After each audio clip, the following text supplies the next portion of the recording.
Obviously, is the president talking about firing Mueller, or if he would actually fire Mueller. Where do you see the most egregious media bias right now?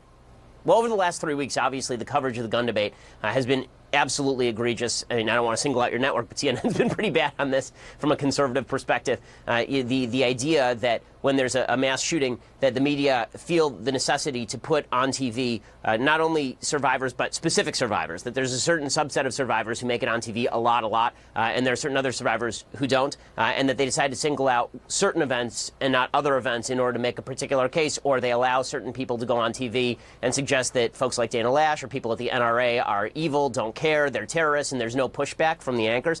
You know, this sort of thing makes a lot of people on the right feel that the media are really using this as an opportunity to push gun control rather than objectively covering, you know, the legislative efforts that are going on in Washington, D.C.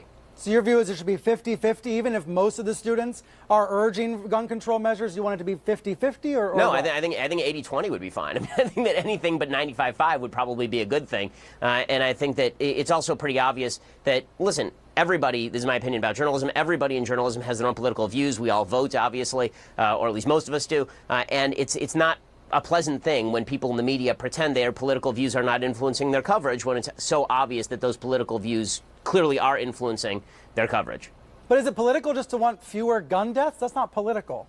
Well, obviously, it's not political to want fewer gun deaths. Nobody wants more gun deaths. I think that what is political is allowing certain people to go on TV and without any sort of follow-up question say things like their political enemies don't care about human lives. Like, I remember CNN got very upset when Dana Lash said at CPAC that people in the media didn't care enough. CNN doesn't get upset. Certain anchors or reporters may challenge something. It's not a network-wide thing. Well, okay, but reporters need to challenge. I mean, but again, the reporters are the representatives of the network. I mean, when I tune in and there's a reporter on CNN and the CNN insignia is in the bottom corner of the crawl, there's nothing I can do as an observer but say, okay, well, CNN may have a bias here, especially if that bias all runs in one direction. It's not like some of the members of CNN are pushing a particular agenda and some are pushing another agenda. There's always, if there is a bias, it is universally to one side, and that's what people on the right are seeing.